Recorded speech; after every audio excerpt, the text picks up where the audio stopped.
it's clearly, you're right to say it's a transaction. You know, there was a real reason why the Prime Minister invited the President all those months back in February in the Oval Office, famously handing over the King's letter very early on, at that time when the President was new in office after his inauguration. All those countries lining up, desperately trying to get on his good side. And in the same week that the President and his aides ripped apart President Zelensky in the Oval Office, in the very same week, we had the British Prime Minister trying to avoid that himself by issuing the invitation that has led to this plane arriving in the next few minutes. So it is clearly a transaction. The British government going all in with its royal pageantry to ensure that in return the UK cements its relationship with what is an administration that is at times an unreliable, unpredictable ally. So the question is, what does the British government get in return? It will want to point to all those business deals, the inward investment that Gary was talking about, the tech partnerships, so that it can say to the British electorate, look, it's worth it. We know that, they won't say this, but this is what's implied. We know that Donald Trump may not be hugely popular with all voters here in the UK, but it is in the UK national interest to be on good terms with the leader of the most powerful country in the world, because at the moment he is causing economic harm to some countries. We, the UK, need to minimise that. That means we need to be on side, and that means we need to, as they say in diplomatic terms, we need to play our king. And that's what this is all about. The question, of course, will be what the tangible results are at the end of this two-day visit. Well, you talked about playing our king, and I mean, excuse the pun, but I mean, I suppose Britain has several trump cards here. Firstly, he loves the royal family. He loves all the royal pomp and pageantry. He loves King Charles. He's talked very warmly about him before he set off. He seems to get on very well with Keir Starmer as well, although he says, you know, he's a Liberal, he's different from me, but they do seem to have a good relationship. Yeah, I mean, on the royal front, if you talk to palace insiders, they make it very clear that the palace and the staff looked back at the state visit back in 2019 as a really successful one, and the staff said that the Trumps were very warm, solicitous guests, very keen to make sure that they didn't put a foot wrong, they always did the right thing, and that the warmth was genuine. In terms of Keir Starmer, yeah, it's unusual. They are both very different men. And President Trump always teases Keir Starmer by saying, well, that, you know, he's a little bit more liberal than me, but that's OK. I think he recognises that the Prime Minister is a Prime Minister who's recently won an election, who's got a large majority in Parliament. You might not think of it because of the political brickbats and setbacks he's had in recent weeks, but, you know, he has a lot of MPs in Parliament, and I think that pure political reality is something that Donald Trump recognises. I think if you talk to Americans as well, that there is a sense of, look, they know they sort of need to get on with Europe better, and the UK is one of those countries that they can kind of, they got a foothold in because of the cultural, historical links.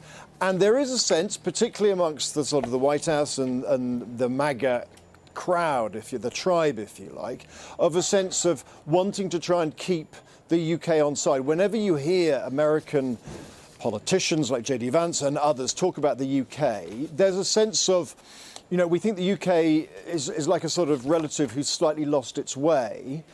They think that the UK is lost politically. They dismiss it as being woke, pro-migration, all of that sort of thing. But there's a sort of concern. They want the UK, in their view, to get back. Now, obviously, the British government and many Britons take a completely different view, but that is the idea that you get from some of those within the MAGA tribe, that they want this relationship to be a good one. And if you James, let me just interrupt you briefly, because James, we think this is Air Force One landing right now at Stansted. Air Force One, the customised 747-200B aircraft of the President of the United States, landing there at Stansted Airport. And James, Yvette Cooper, the new Foreign Secretary, is going to be amongst the welcoming party for the President. And of course, she's just replaced David Lammy, who's a friend of J.D. Vance. Yeah, this is a relatively steep learning curve for a new Foreign Secretary. David Lammy had long-standing contacts with many people in Washington. He'd studied there. I think his father's buried there. He spent time, a lot of time in the United States, as you say. He has a close relationship with J.D. Vance. Both men went fishing together, famously, without the then Foreign Secretary having the right licence earlier in this summer. So we have a new Foreign Secretary, Yvette Cooper, who does not have those relationships, but she is the person that the British government has sent, to formally represent the government here this evening, not least because she's already met her counterpart, Marco Rubio, who arrived a little bit earlier. But she is here with all the other dignitaries just to sort of kick things off, if you like, to make sure that the president is greeted formally by a very senior member of the government, a holder of one of the three great offices of state. But as I say, she has some relationships to build with the American administration that, look, she's not an unknown commodity. She herself has spent a lot of time in the United States in the past. She's been around as a minister for a fair amount of time. If you think, Yvette Cooper was a minister under Tony Blair. So she's a known commodity to the Americans, and because she's in her previous role was Home Secretary, she would have been involved in a fair number of national security issues and decisions involving the Americans and the intelligence services. So to that extent, she's a known commodity. But yes, some new relationships and new people to meet this evening for the Foreign Secretary. OK, well, Yvette Cooper, of course, is at Stansted Airport there, where Air Force One has just touched down in the last few moments, taxiing now on the tarmac there at Stansted Airport. Gary, you're there. Very noisy, very dramatic arrival there. President Trump has landed in the UK for his second state visit. Yeah, Air Force One is on the ground. It went past to that direction. It'll come back. It'll taxi along back behind us. The soldiers, the Marines, are getting ready to welcome the President and the First Lady when it comes to a standstill. The steps will be rolled out to the side of the aircraft as you would expect normally, and then we'll see that greeting process. Sometimes the President chooses to say something. It's just I can hear it coming.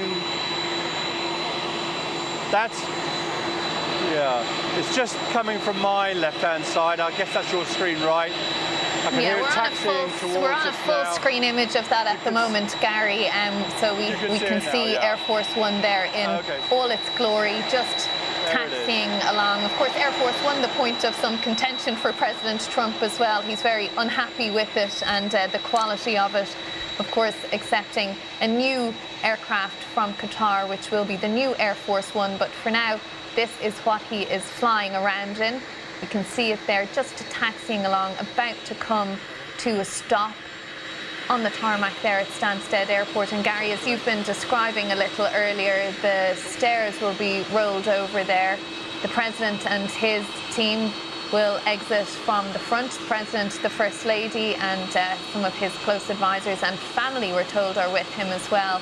And then everybody else will come out the back stairs and usher away. And as you were saying, an expectation possibly that President Trump may speak. Anita, I can tell you that Tiffany Trump, one of his children, is on board today. She's not one of Melania's children, obviously Barron Trump, but she's a daughter from a previous marriage. But Tiffany Trump was seen boarding Air Force One at Joint Base Andrews before it left. The plane's now, as you can see, come to a stop. We'll wait to see. Sometimes it takes a little while before they open the doors. He could be on a call, he could be having a meeting, he could be doing all sorts of things. So sometimes they keep people waiting a little while before they actually open the doors and he starts to emerge. We'll see what happens tonight, but everyone's waiting for that door to open and him and Melania, who will descend those steps together to that waiting party. I'm told from our colleagues who are on board that they had a flight time of about 6 hours, which is pretty standard for that. They did that journey from DC to London. They did take off, of course, about an hour later than planned, and he has landed a little later than planned. While on board, President Trump did go to the media cabin and speak briefly to the press there, as you were reporting earlier, Gary, telling them to enjoy themselves. He says, we're going to have some great pictures today. We're going to have the best pictures. It's going to be a beautiful event. President Trump talking to the media on board there. Gary, Air Force One has just come to a stop there. Talk us through what we're likely to see in the next few moments. Well, you'll see that door at the front of Air Force One. That'll open. That's where the president normally emerges from. Oh, it's just opening now, I'm being told. And they're moving the stairs. And that signals that they're just opening the door, as you can tell. And there's that white staircase being moved to the side of the aircraft. I don't know if you can see that. You can probably see that now, can you? We can, little truck Gary, pushing we can the staircase. see it right behind you there, the staircase moving into position. Yeah, they're sort of guiding it into the right position, I'm being told. You know, you don't want him tripping down the stairs. That's what you don't want on an occasion like this. The greeting party on the tarmac getting into position as well. And we'll wait for that moment when Donald Trump, still not attached to the plane yet, I'm told. Just very close, just manoeuvring it into position. Yeah. It's also, yeah, from the back of the plane, you can't see that. But I'm being told that right at the back of the plane, a lot of people getting off the plane, the media coming off at the back. They come to get out the back door. They'll be heading into their vans where they're driven into central London as well, to the hotel they're staying out in central London. So that's all happening at the back, luggage, etc. coming off. I'm just waiting for the main event, which of course will happen from that front door where Donald Trump and Melania will appear and descend that flight of steps. They're ready to go, and they're just waiting for the green light. A lot of people milling around, as you can imagine, just waiting for the President and the First Lady. A lot of activity now around us. The pool are right here, what we call the press pool, and they may, Donald Trump may speak to them, he may not. He often does, as we know. Can't resist a camera and a microphone sometimes, this President. We'll see if he does. They're standing just a few meters away from where I am. And we're still waiting, of course, for the President and the First Lady to appear in that doorway and come down those steps. Gary, it's Ben here in the studio. Can I just ask you, in terms of the welcoming party, we know that the Foreign Secretary, Yvette Cooper, is going to be there, and the US Chief of Protocol as well, the Viscount Hood, Lord in Waiting on behalf of the King. So a sort of an array of dignitaries there to welcome the President. Maybe if your camera operator could just pull back a little bit so we can see you and the plane, that would be good. But just talk to us about what sort of welcome there on the red carpet we are expecting for the President. Okay, hopefully you can see the plane as well as me now. We can, right? We can see it all. I'm just pulling back slightly. So yeah, there we are. So the military are moving into position now as well. And if I move this way a little bit, my cameraman Phil will be able to get you a better shot, I think. Yeah, everyone's moving into position. And there will be a little bit more of as you mentioned, the King's representative, the Viscount Hood. He will be there on behalf of King Charles to welcome the President and the First Lady. We've got these dignitaries from the local county. Of course, we're in Essex. We're in the heart of Essex here at Stansted Airport. So the Lord Lieutenant of Essex, she is there, as is the Chief Constable of Essex. He's there too. The American representative is Monica Crowley. She's the Chief of Protocol of the State Department. She's there. The ambassador isn't here. He'll be in central London waiting for the President and the First Lady to get there. that short helicopter ride into London that they'll take. And we'll see what the military would do. I don't actually know if they're planning to play anything or if they're there just to look the part, etc. I'm sure there'll be a tune, Gary. There usually is. But I mean, you think there'll be a tune? Let's see. But I think we're now allowed to report that the President and First Lady will be heading, as you say, to central London to stay at the US Ambassador's residence in central London, Winfield House. Yes. Yeah, it's that beautiful, beautiful house in Regent's Park in central London, Wingfield House, that I was gifted to the Americans by the British after the end of the Second World War. As a lot of property, a lot of places around the UK were gifted to the Americans as part of the end of the Second World War. And Wingfield House is an absolutely gorgeous, gorgeous residence right in the heart of London, right in the heart of Regent's Park.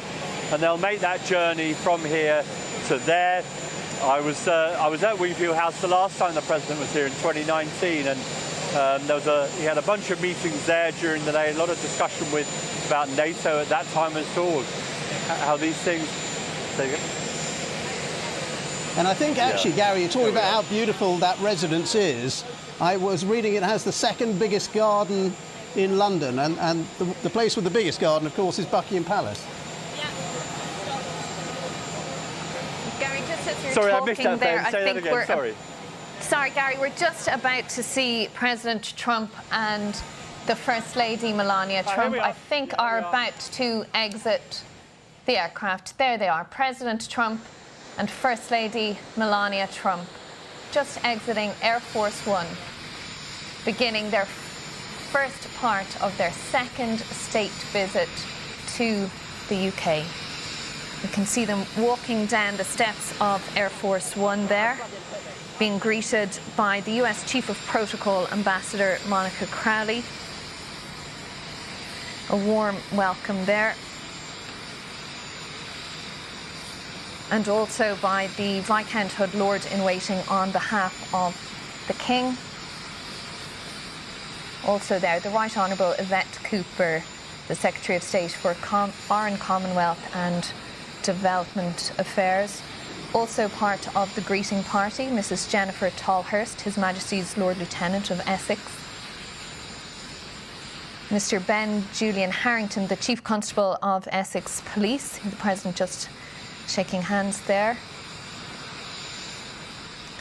And she's also being greeted by Mr. Gareth Cowell, the Managing Director of London Stansted Airport.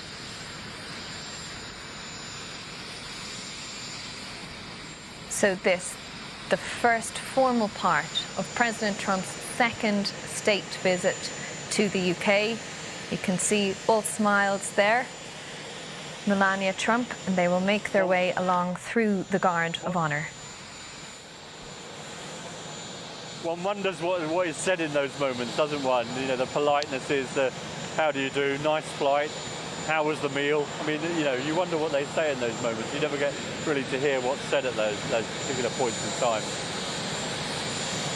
And Gary, just as we watch one now, as you can see. As we watch the President and First Lady, just give us your sense of the significance of this state visit. His second state visit, as we have heard so many times, unprecedented. It's incredibly important for both countries, Ben, I think. It's incredibly important for both countries. And you can see him shaking, I've been told he's shaking the hand of Lord Hood at there, going on to Marine One. Yeah, incredibly important. The President sees this as an endorsement of him as a real historical individual. Not an aberration in US history, as many wondered whether he was going to be after that first term, but as a real sign, an absolutely visible sign that he is part of history now, a real part of history, a real legacy type president. And also for the UK, of course, as James was mentioning earlier, you know, every Prime Minister since Churchill, every Prime Minister, perhaps bar Harold Wilson, maybe with the exception of Harold Wilson, has regarded Britain's national interest as being absolutely bound up with staying as close to the United States as possible. Keir Starmer's no different, be that Conservative, be that Labour Prime Ministers down the age, as I say, perhaps with the exception of Harold Wilson, believes that Britain's national interest is completely bound up with being as close to the United States as possible. So that is the significance for Britain in maintaining that relationship with the changed political environment here, or there in the United States rather, with the changed political environment here in the UK, and of course after Brexit as well. All these factors that have moved the chess pieces on the board in an extraordinary way in the last few years in terms of these relationships that we thought were fixed. And I can hear the rotors now starting to warm up a bit on Marine One. Yeah, it's about to take off, Gary, clearly, isn't it, for central London, for Winfield House, the American ambassador's residence, as we were saying. And we were talking earlier, James Landale was saying, you know, he does adore all the pomp and pageantry, but this will be, in the end, a transactional visit. And what is your sense of what the two countries will get out of it, do you think?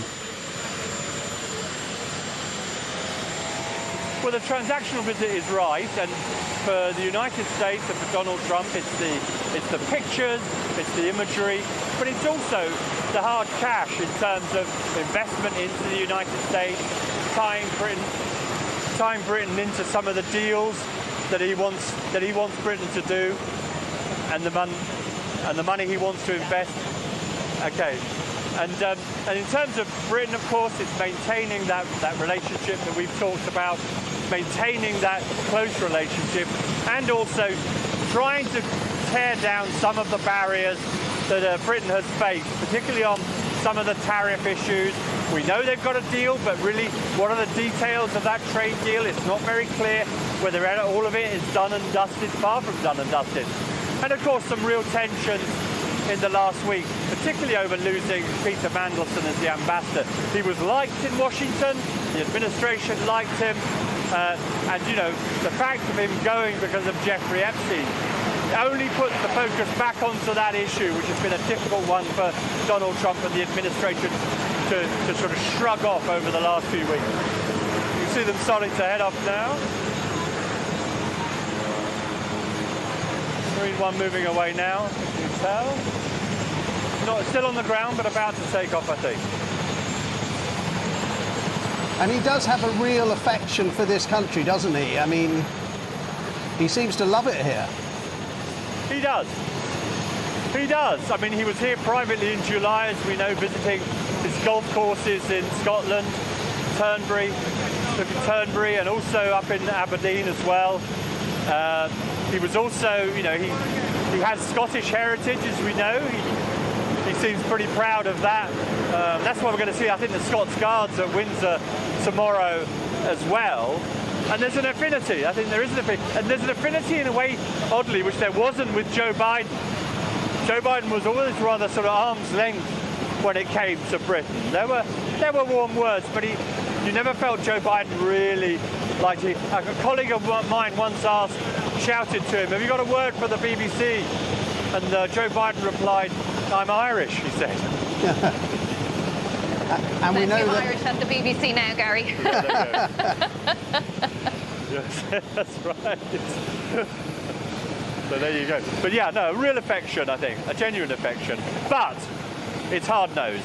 Donald Trump is a man that isn't subject to sentiment if it undermines his interests or America's interests. That's for sure, absolutely. You remember I interviewed him a few weeks ago, and I asked him, you know, do you trust? I asked him if he trusted Vladimir Putin. He said, and there was a long, long pause, and he said, "Frankly, I trust almost no one." And I think that tells you a lot about this president in terms of the way he sees the world and the way he sees relationships in this world. And he also seems to quite like Keir Starmer, doesn't he? I mean, from all the conversations they've had, every time he talks about Keir Starmer, he really talks about him warmly. He says they have political differences, but they get along, in his words. Yeah, he calls him a liberal, doesn't he? And but I like him anyway. And I think it is a sign of, in some ways, the sort of political genius of that moment in the Oval Office, as James was talking about earlier with the letter from King Charles, handling it over. The president absolutely loved that. I mean, he absolutely cooed over that. It was an act of, as I say, pretty political savvy on the part of whoever came up with that idea in Downing Street. Really ought to get a prize, because that was pretty good.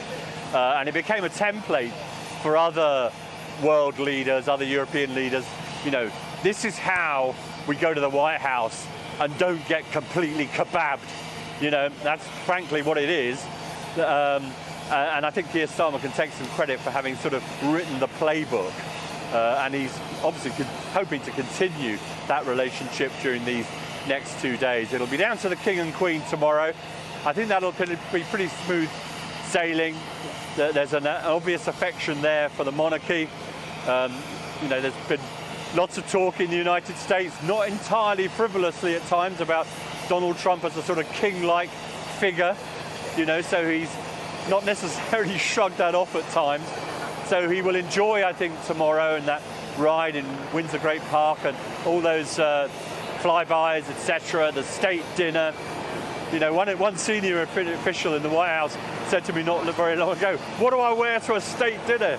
They said. I said, "I have no idea what you wear to a state dinner." But so there's a lot of excitement. I think the dress code is super fancy, isn't it? And Gary, just interesting. They've been polishing the silver for days. That's, the technical term, super fancy. We're just looking there at images of Marine One just taking off there from Stansted.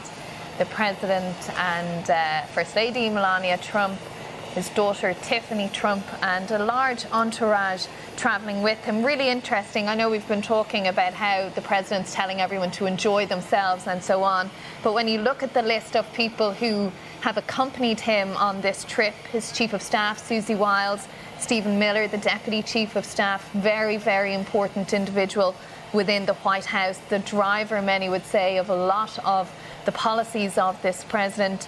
And then he has almost all of his senior communications people travelling with him as well. Caroline Levitt, Stephen Chung, Margot Martin. They're all there, Gary, giving an indication of just how seriously the White House does take this, notwithstanding the enjoyment and all the fun that will go along with it.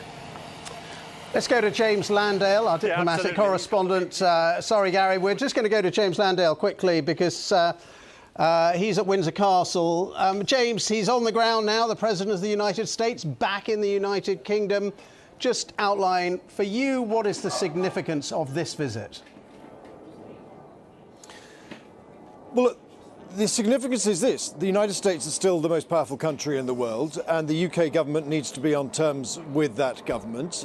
You have in its leadership in Donald Trump a very unpredictable, disruptive leader who wants to shake things up. The British government has decided that it wants to go all in doing what it can to stay on terms. And so, therefore, the UK government wants this trip to go smoothly. As we've been talking throughout the evening, there are potential flashpoints, divisions of policy, cultural differences.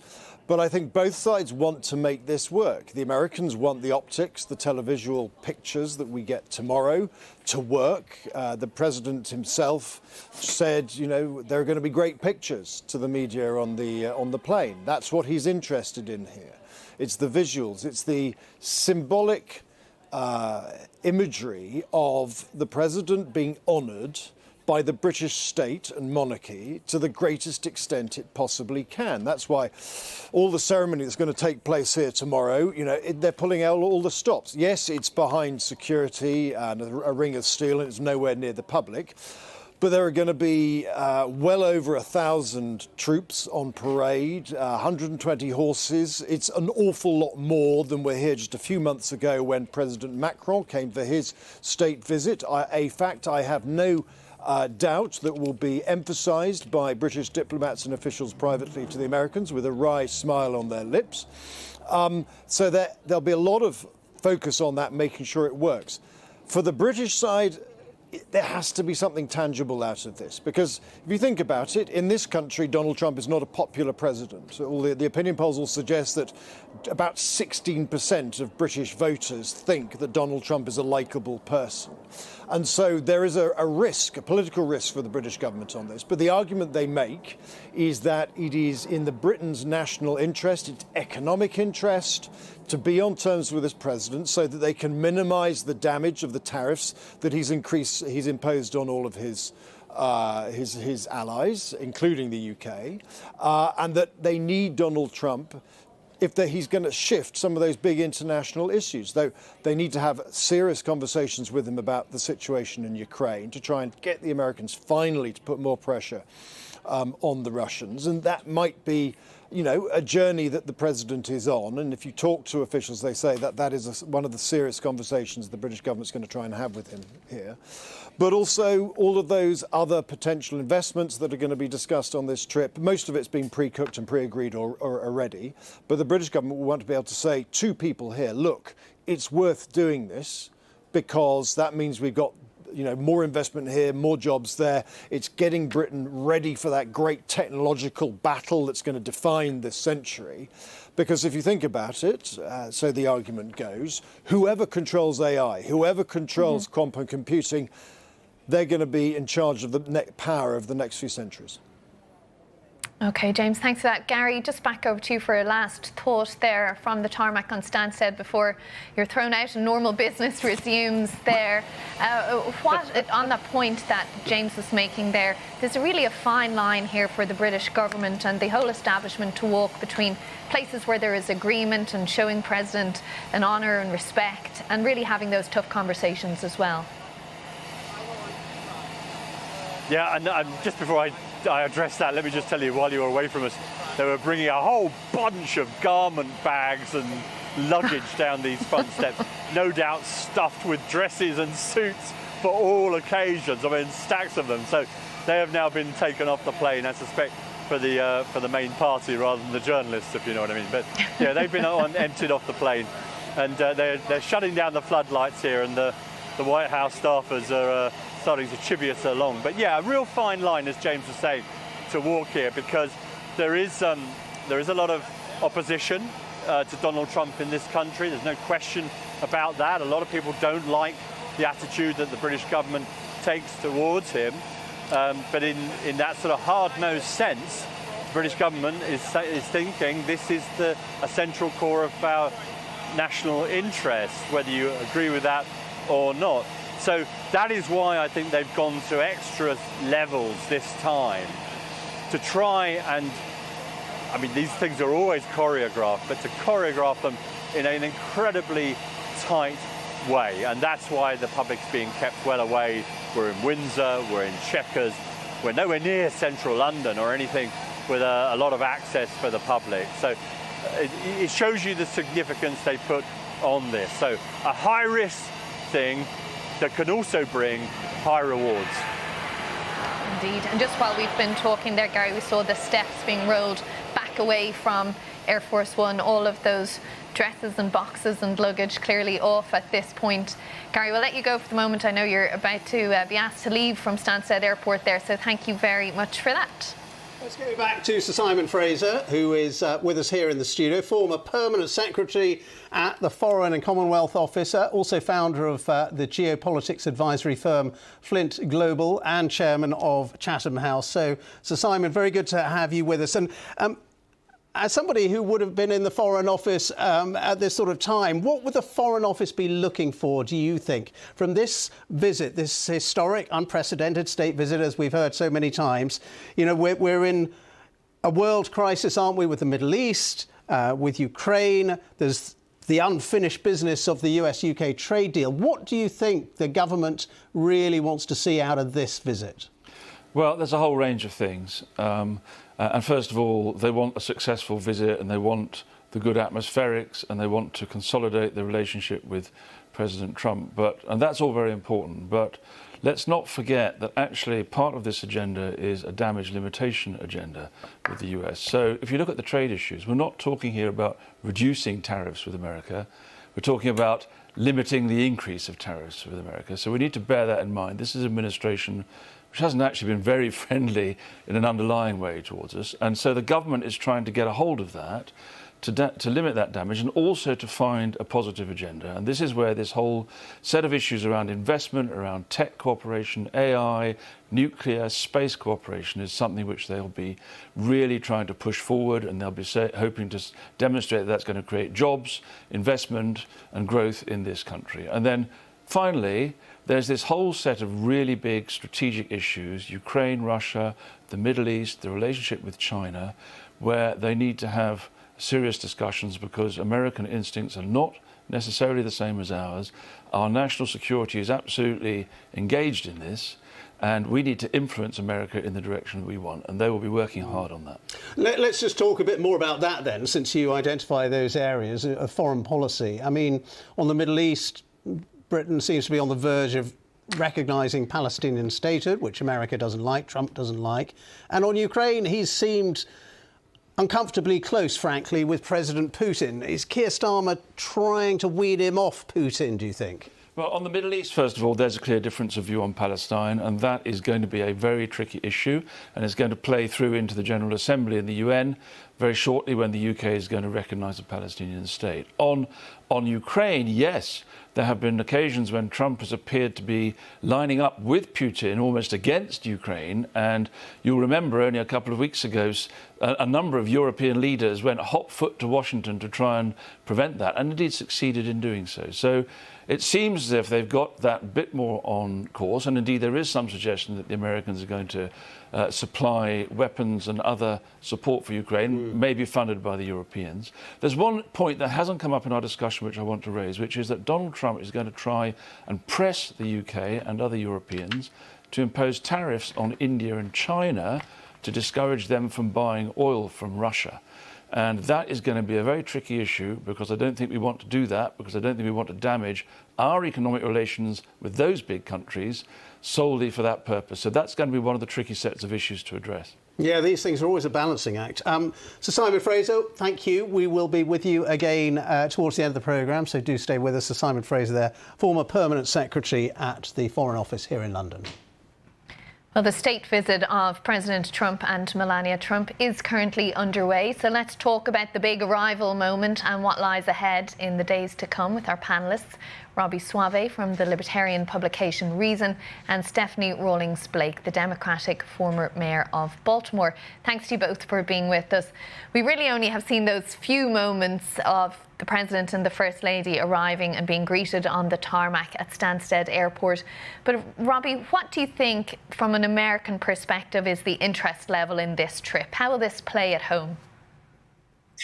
Well, it's important because the issues that your previous guest mentioned are important in the U.S. as well. There is tremendous hope and expectation of bringing the Ukraine conflict with Russia to a satisfactory conclusion. And I know that's going to be a very important topic discussed. And then also, particularly among supporters of President Trump, among the MAGA base, the treatment of U.S. tech companies, some of the speech policies, the Online Safety Act, other tech issues are, I cannot stress how important those are to the kinds of people who voted for Donald Trump. So making sure the U.S. tech industry can thrive even in European countries, our peer countries, making sure they have speech policies that are favorable to our companies, I'm sure that's going to come up in addition to so many things that your previous guest mentioned.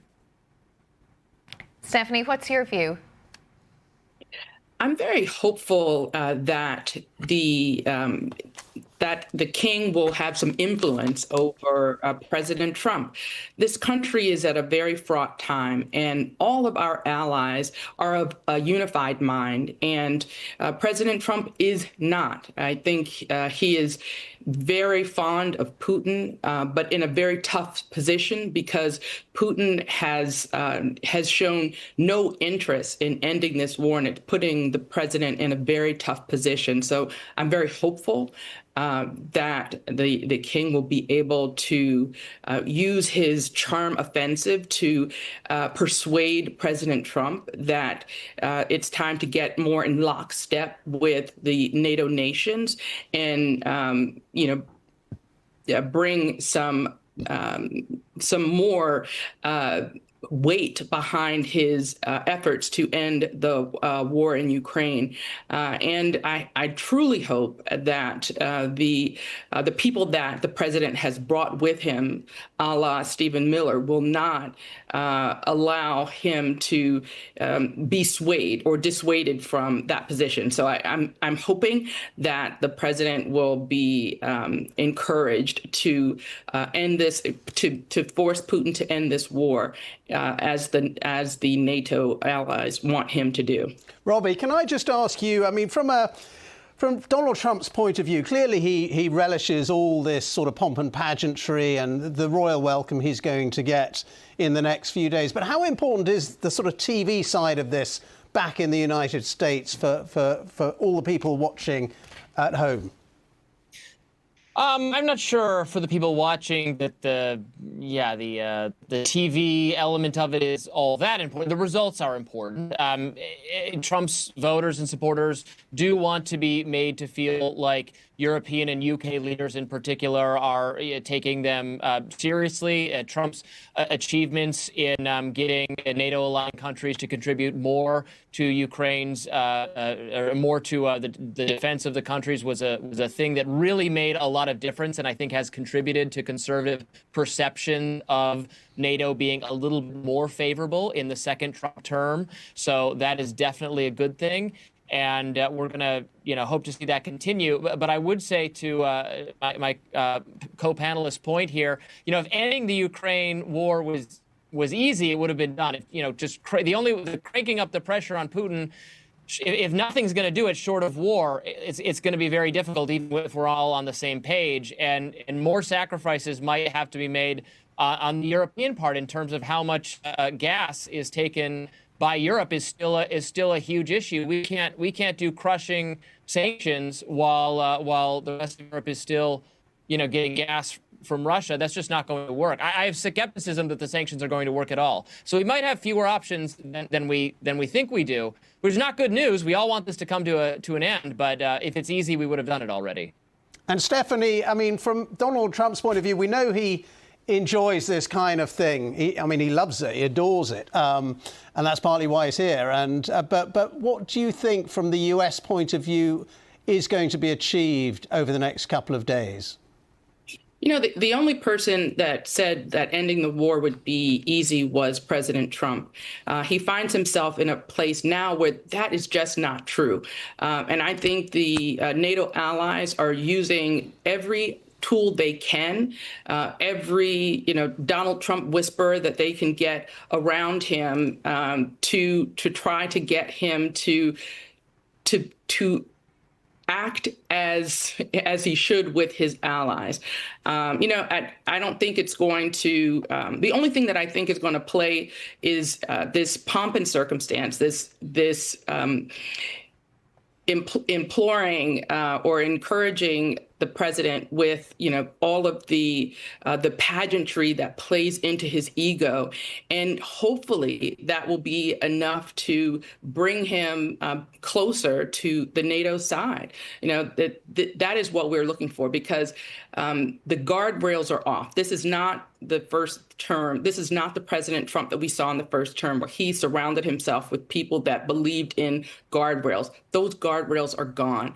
And I think the NATO allies realize that. So they're doing everything that they can to use the tools that they have in their toolbox, the pomp and circumstance, the pageantry, the appealing to his ego, to make sure that he is closer to the NATO allies' point of view. And I think that is all that we can hope for out of this visit. OK, Stephanie and Robbie, stay with us there, because I just want to go live to Windsor now to speak to our culture correspondent, Noor Nanji.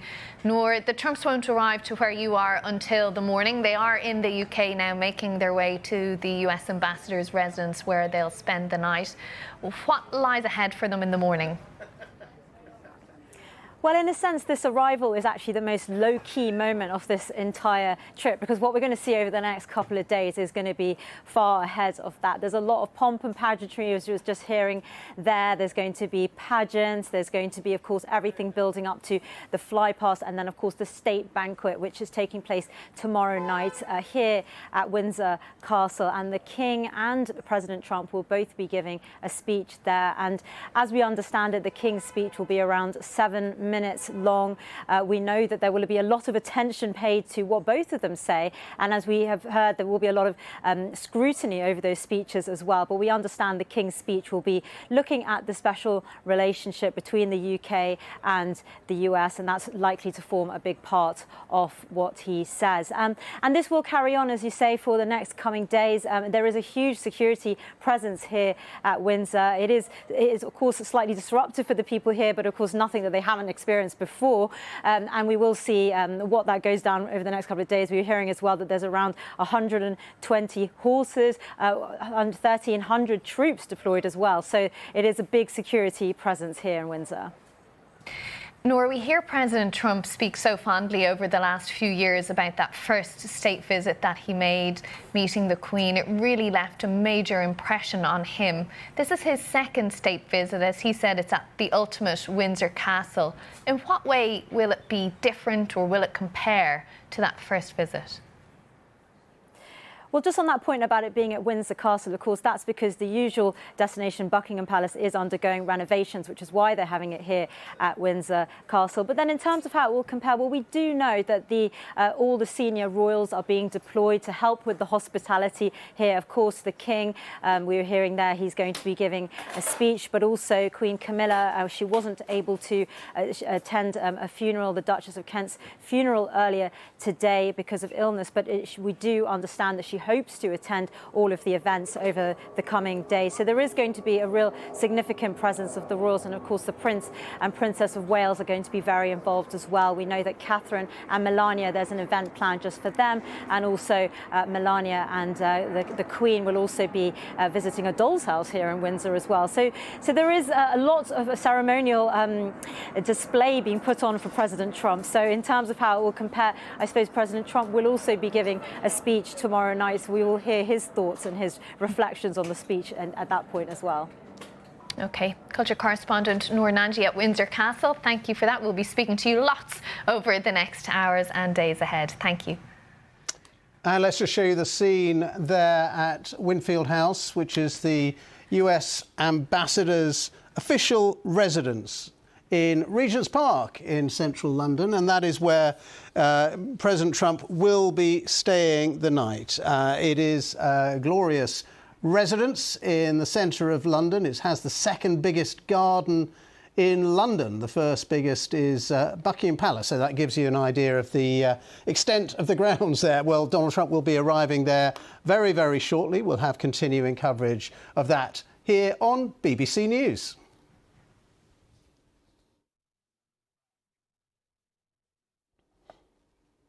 And we're just going to wrap up our coverage with some thoughts first from our panellists, Stephanie Rawlings-Blake, the Democratic former mayor of Baltimore, and Robbie Suave, a senior editor at the libertarian magazine Reason. Robbie, let's just go to you first of all. Just a quick thought on this visit. How important do you think it is for both countries? Well, it's hugely important because there are so many issues to work out.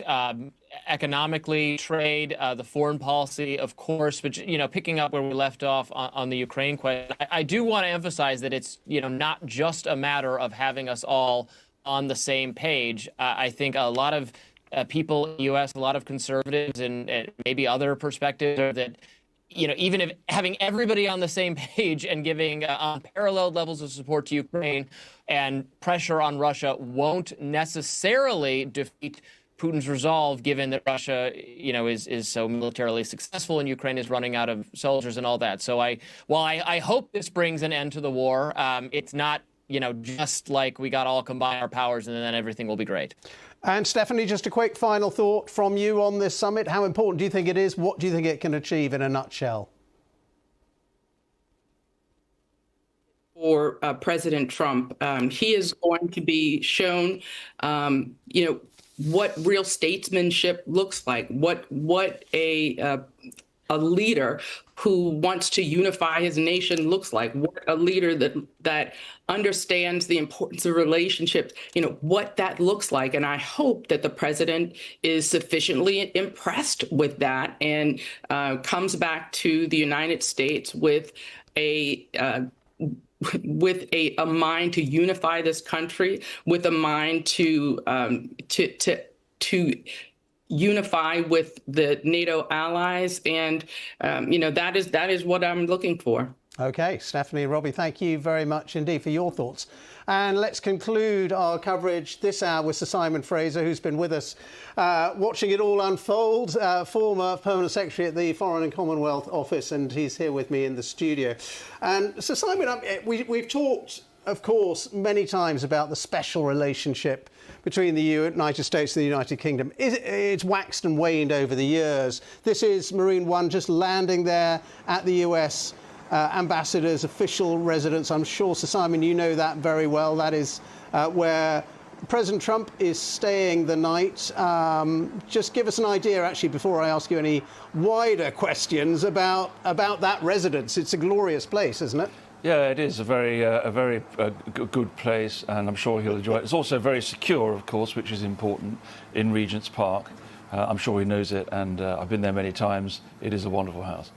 And the special relationship, I mean, in a way, do you think it's stronger than ever, actually, under Donald Trump and Sir Keir Starmer? I mean, this is yet another trip to Britain by the American president. No, I don't think it's stronger than ever. I think it is very important, but clearly there's work to be done to keep it in good health, and that work is being done. And therefore, this is an important visit for that reason. And I hope that it is, and I'm sure it will be a success. And by the way, there's one sort of secret diplomatic weapon that we've got that we haven't talked about, which is the bagpipes. So I've been to many of these state banquets, and the late Queen always used to end them with the bagpipes. So if Donald Trump likes Scotland so much, I hope he likes the bagpipes. But if the King maintains that tradition, maybe that will do the trick. Right. And of course, he's going to love all of that, isn't he, the president? I hope he likes the bagpipes, but yes, he will love all that. It is a very impressive sight. And just to conclude, I mean, he does adore all of this pageantry, doesn't he? I mean, he seems to get on well with Keir Starmer, and he likes the King as well. He's said that many times, but he loves the whole idea of the royal family. He does like that, and that is what the government is hoping to use. But we mustn't forget that behind this there is a really serious agenda of political, economic, trade and investment issues which this visit has to take forward. What do you think then will emerge from it? I know it's hard to say, and we've already heard outlines of various big multi-billion-dollar deals. And as Donald Trump arrives there at Winfield House in central London, are you expecting to see all of that nailed down in terms of business deals, investment opportunities and so on? There will be, without doubt, announcements. There already have been announcements about investment opportunities and business deals. I'm not sure that we're going to resolve all the trade issues. For example, on steel, I think already we're hearing that they aren't going to reduce the 25% tariff on steel. There are other issues, for example, around digital services taxation, which one of your panellists alluded to before, where there are differences. So I don't think we're going to resolve all these things. The key thing with a visit like this is that it creates the sort of atmosphere in which work can continue. And that is a very important point to bear in mind. This is about an ongoing effort to deal with all these issues and to secure our position for the future. And when we talked about the special relationship, people often wonder how important is Britain to the United States? To what extent are we on their radar when it comes to global diplomacy, security and so on? Well, we need to be realistic about that. And sometimes I think we perhaps exaggerate our importance there. But on the other hand, this is a relationship which is embedded in deep institutional links, whether it's intelligence, diplomacy, military, trade and others. So it does work on a number of levels, and that is really important. And there still is an instinct on both sides to go to each other first in discussing international issues and so forth. And that's something which Keir Starmer is trying to cement, I think. And also, of course, now that we've left the European Union, the UK does have a sort of a unique position, potentially, in trying to help mediate the relationship between the United States and Europe, which has been so tense in recent months, and where work has to continue. So you're optimistic, but you're a little bit tentative about what might emerge in the next couple of days. So I'm optimistic, but we mustn't be over-optimistic, and we have to bear in mind the reality of the situation and the sort of issues that we're facing, and the fact that the United States has taken some pretty unpredictable moves since President Trump has come back into office. So we're dealing with that. I think the government has found out how to manage that by reaching out to him. But we also have to think strategically for the longer term about our long-term national interests. And there is President Trump in the garden of Winfield House, the United States ambassador's official residence, a glorious garden there, being welcomed there by the US ambassador, Warren Stevens, First Lady as well, Melania Trump. And just the beginning of this 48-hour historic state visit, the second by Donald Trump, which, as we have heard many times, is unprecedented. And he's going to be at Windsor tomorrow for lots of ceremonial, and then he'll be at Chequers with the Prime Minister. So, Simon Fraser, just a quick word on the relationship with the Prime Minister, Keir Starmer. They do get on pretty well, don't they? I think they've built an effective relationship. I think they understand each other. I'm not saying they're soulmates, but I think they definitely can work together. And they don't have to be soulmates, do they? They don't have to be soulmates as long as they can work together on issues and have mutual respect, I think. And you think they do? They have that respect? The evidence is that that is, pretty solidly in place. Well, there is Donald Trump at Winfield House. Let's listen in. Hello, everybody. We just had a great flight, and our fantastic ambassador, we appreciate the job he's doing. He's done really well, really well. The relationships are great, and he's been outstanding. So I want to thank him for welcoming us. We had a good flight. A lot of people came with us. And tomorrow's going to be a very big day, Mr. Ambassador. Mr. President, it's going to be an historic day. It's going to be great. Thank you all very much. I love it. Well, I love it. I love Turnberry. I love Aberdeen. I have a lot of things here that they warm my heart. I want to tell you, it's a very special place. Great place. Donald Trump there with his first words at the start of this state visit to the United Kingdom. And they love him. Thank you very much.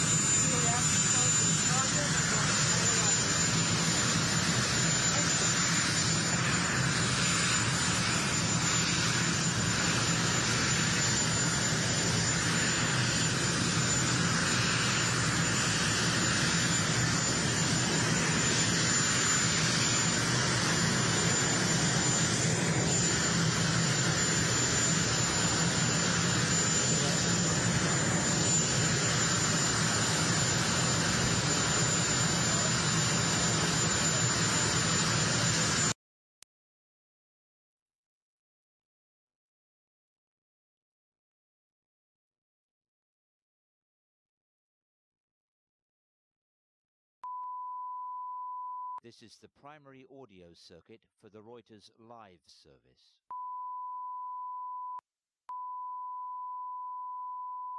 This is the primary audio circuit for the Reuters live service.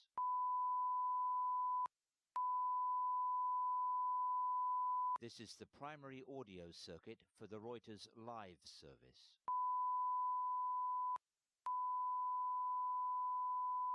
This is the primary audio circuit for the Reuters live service.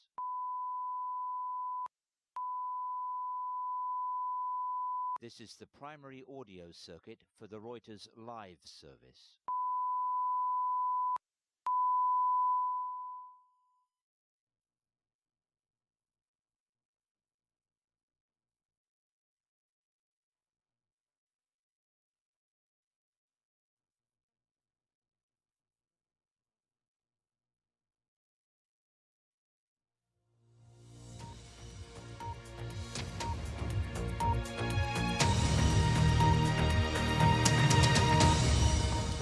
Hello to you. Donald Trump has arrived in the UK for what is an unprecedented second state visit by a US president, with much at stake for the trade relationship between the two countries. He touched down at Stansted Airport in the last hour aboard Air Force One, then made his way by helicopter to the US ambassador's residence in central London. While Buckingham Palace undergoes refurbishment, Windsor Castle will be a focal point where tomorrow the King and Queen will host the state banquet. Then it's down to business on Thursday and important talks with the Prime Minister before the President and First Lady head back to Washington. Well, Sarah Smith is live for us with the very latest from Windsor now. Hi there, Sarah. Yes, hi, Clive. Now, this visit is going to be a mix of business and pleasure, you might say. There will be billions of dollars worth of inward investment coming in to the United Kingdom from US firms that the President will be able to announce. Diplomatically, there is a huge amount to talk about, obviously, from maybe finalising that trade deal between the US and the UK that was signed a few months ago but never quite completed.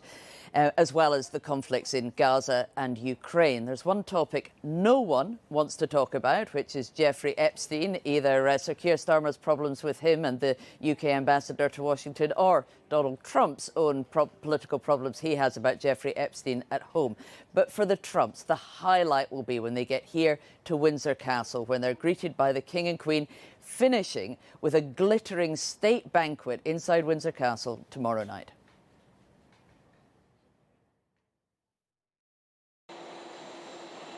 The Eagle has landed on British soil. Air Force One arrived at Stansted Airport shortly after 9 o'clock this evening. It was a blustery welcome for America's first couple, who are bringing billions of pounds worth of commercial high-tech investment. In almost 1,000 years, Windsor Castle has borne witness to countless historic events. The next will be the unprecedented second state visit of Donald Trump.